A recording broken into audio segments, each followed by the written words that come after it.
But anyway, speaking of the world coming to an end, the New York Islanders.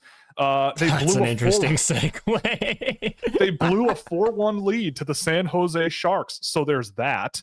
That's not something that you would have thought would have come out of your mouth at the beginning of the year, considering where the Sharks were. But the Sharks are actually on a bit of a roll, I guess you could say, relative to where they were early in the year. It's not so bad. But I mean, I don't know. The Islanders are a team that I feel like for years has been teetering on things not going so well. And their goaltending this year has been, again, outstanding. You've got Varlamov and Sorokin.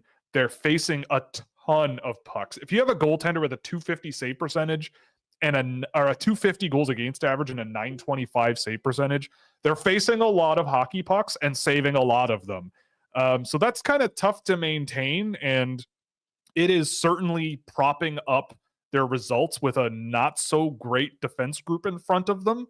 I would say about the Islanders, like they have three really, really good defenders in Pelech, Pulock, and Dobson. Yes. But then absolutely. The rest is where you are left wanting a lot more. Yes, absolutely. And if you have a weak link, that weak link can be exploited, and it's really being exploited with the New York Islanders, I think. But it's not all. I don't think it's all bad with the Islanders. Like the fourth line, which has been there forever, is still just being a real pain in the butt to score on. Like Matt Martin, Casey Zizekas, Kyle Clutterbuck.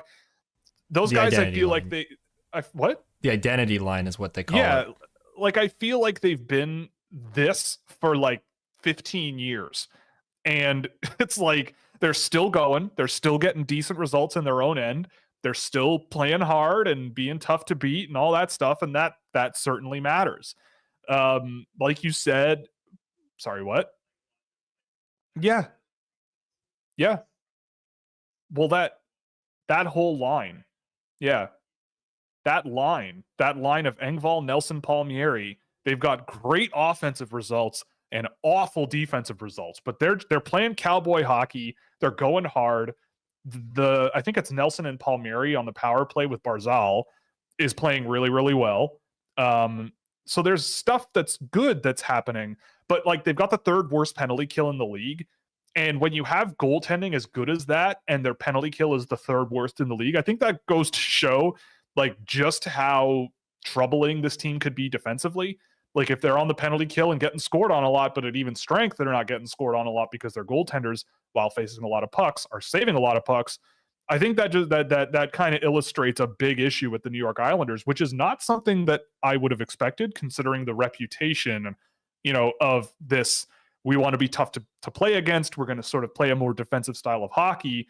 But now it seems, if anything, they're playing more of this like modern sort of high-end offense style that is really pushing offense at the cost of their defensive play, unless it's like a Ryan Pulock or an Adam Pelech on the ice.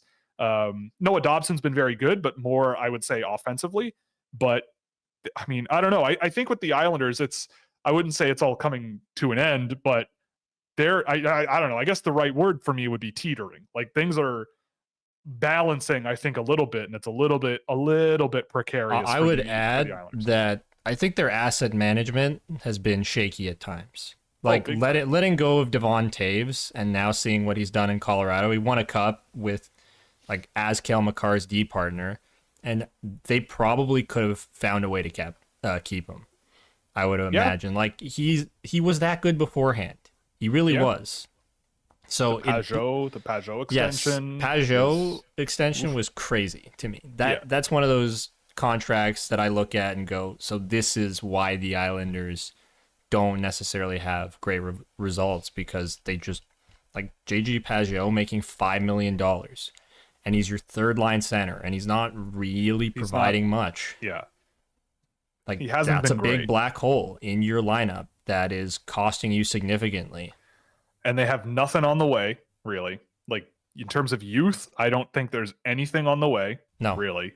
Like I'm looking at their ELCs that they have, like Matthew Maggio William Dufour could be a depth guy, I guess. They've got Kaliadelius, but he's a ways away. And they gave up a first-round pick for Alex Romanov, who's right, and he's not good. He's not that good. Like in terms Mayfield of has not had a good year either, and he's locked up long term.